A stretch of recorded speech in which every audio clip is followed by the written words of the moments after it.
meringankan mereka ya, begitu, tapi tidak menghilangkan. Jadi kalau misalnya nantinya mungkin didakwa seharusnya 15 tahun jadinya jadi 4 tahun atau 5 tahun gitu. Jadi mengurangi hukuman. Berarti kalau paling tidak saat ini kan sudah berapa tahun? 2 tahun lebih ya ini penyidikan terhadap kasus IKTP ini.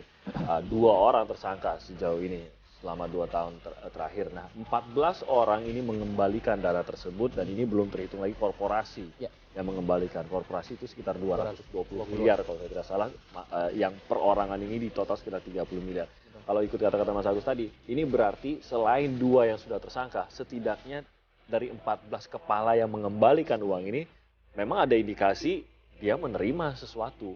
Jelas kalau itu, karena sudah mengembalikan. Kalau mau menggunakan lagi pasal gratifikasi, misalnya, itu kan jatah waktunya cuma 30 hari. 30 hari harus sudah mengembalikan. Kalau ini dia tidak 30 hari, otomatis dia harusnya kena gitu. Nah, korporasi ini menarik, karena Mahkamah Agung kemudian sudah mengeluarkan perma akhir kemarin gitu. Artinya nanti bukan hanya para direksi tapi juga institusinya bisa saja kalau perma itu diterapkan dia akan kena sanksi.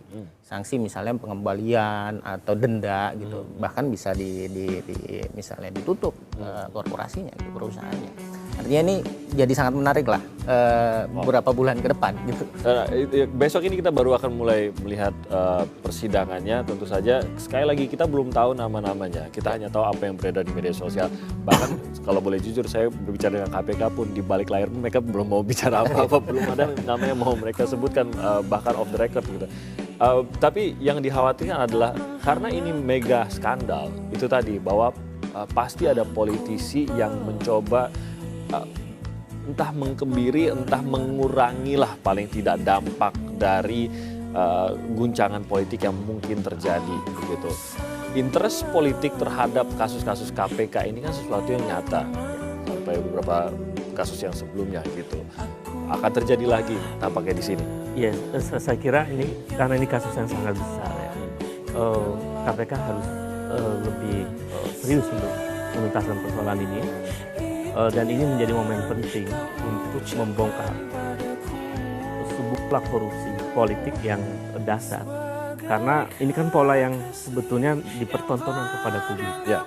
Bagaimana mekanisme APBN sudah dari perencanaan, proses korupsi itu kemudian sudah dilakukan.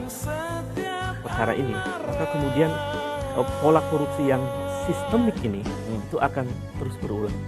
Maka ini momentum penting saya kira untuk mengakhiri mencoba untuk mengakhiri pola-pola koruptif yang terjadi di arena politik. Kuatkah KPK sebagai hanya salah satu institusi pemberantasan kejahatan di negara ini?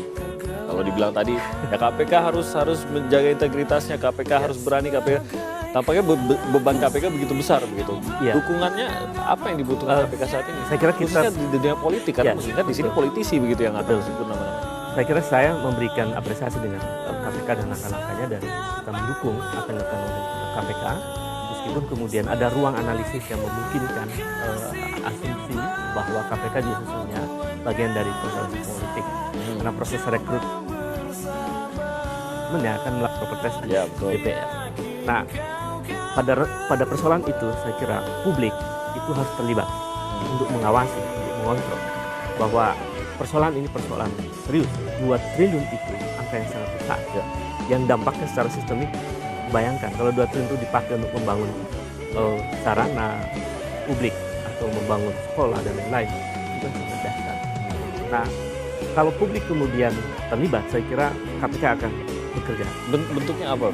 Kalau memang publik kita tahu dengan media sosial mungkin sedikit bisa lebih bersuara, tapi itu dia menjaga agar KPK ini jangan sampai akhirnya kalah oleh interest politik yang salah begitu. Bagaimana publik? Saya kira dukungan dari civil society, kelompok kritis, kelompok pelajar, NGO, mahasiswa, kaum intelektual untuk mendukung KPK agar membesarkan persoalan.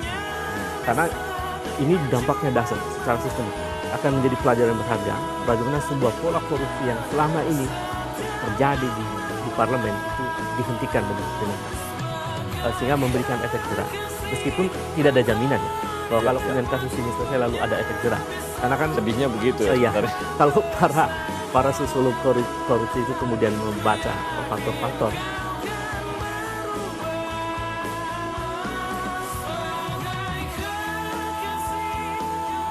bahwa korupsi kan diantaranya adalah karena persoalan mindset, pola pikir yang meyakini bahwa berkuasa itu akan mendapatkan kekayaan. Ya. Yang kedua ada intensi, itu ada niat yang muncul.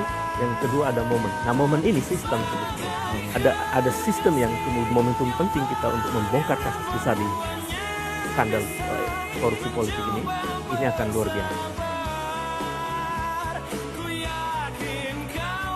Kita menyebut ini mega skandal, tapi sebenarnya seperti dikatakan Mas Ubay tadi, justru kita mencoba agar jangan sampai salah satu mega skandal ini terjadi. Ada lagi nih sebenarnya mega skandal, jangan-jangan kalau itu dianggap sebagai sebuah sistem yang sudah rusak, ini berarti hanya salah satu mega skandal, tip of the ice gitu. Ini puncak gunung es saja begitu. Nah, ini berarti sebenarnya sudah lebih mengkhawatirkan lagi kondisinya. Dan ini sangat penting bagaimana agar kasus ini terungkap setuntas-tuntasnya dan benar-benar bisa apalagi memberi efek jerah. Tapi ada nama-nama di sini yang dianggap sangat licin, begitu. Paling tidak nama-nama yang disebutkan, yang bukan 1-2 kali saja pernah keluar namanya dalam beberapa pengusutan kasus korupsi, begitu. Apakah ini membuat kita ragu?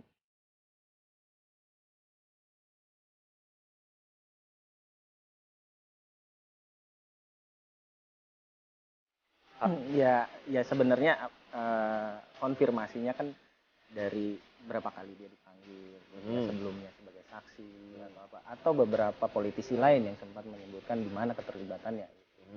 Dan balik lagi ke soal apakah kemudian nanti akan ada tekanan kepada KPK-nya, saya yakin sinyalemennya ada. Sekarang sebenarnya anggota DPR ini sedang beberapa kali melakukan KPK. Saya tidak tahu pasti apakah ini ada kaitannya langsung dengan IKTP, tapi semangatnya adalah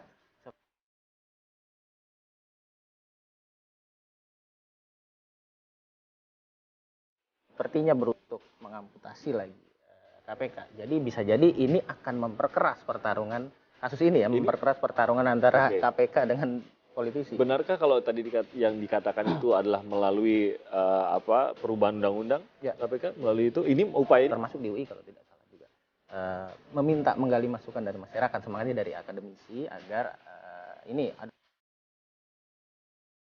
upaya dari DPR untuk merevisi undang-undang KPK. Dan ini terjadi betul. Jadi saya pikir situasinya akan semakin keras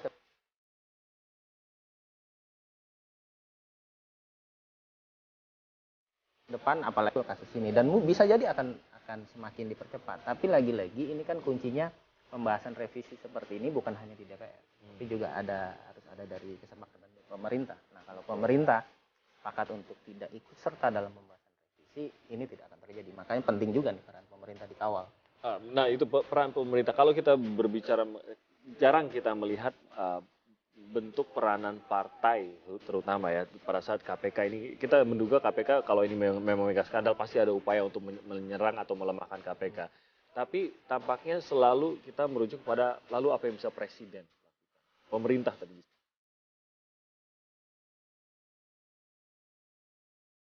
Dan juga pemerintah dan presiden, perannya apa di sini untuk memastikan bahwa tidak ada intervensi dari pemerintah, tapi memastikan bahwa penyelidikan seluruhnya memang akan berjalan terbuka dan memang terungkap nanti. Pasti salah satu ciri negara demokrasi itu adalah ketika penegakan hukum itu independen.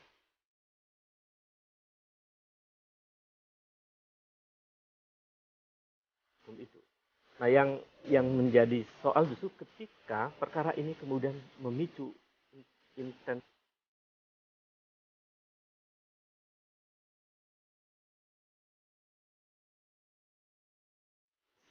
bahasan tentang revisi undang-undang itu yang akan melibatkan sebuah pertarungan dalam hal yang lain ya, perdebatan di antara pemerintah dengan DPR. Karena di DPR pasti ada upaya sebagian yang ingin merevisi undang-undang KPK itu seperti macan ompong misalnya. Nah, saya kira ini nanti akan pasti melibatkan kementerian, melibatkan eksekutif, bagaimana mereka kemudian merumuskan undang-undang. Nah, saya berharap itu tidak terjadi kompromi, bahwa persoalan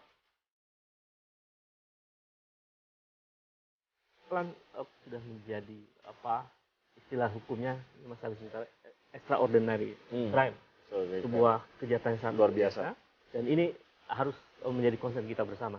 Oke, besok akan dijalankan sidang pertama. Kita lihat apakah dari sidang pertama ini sudah ada nama yang disebutkan. Tapi yang pasti dalam pemeriksaan, pembuktian dan pemeriksaan itu nanti yang akan mengejutkan.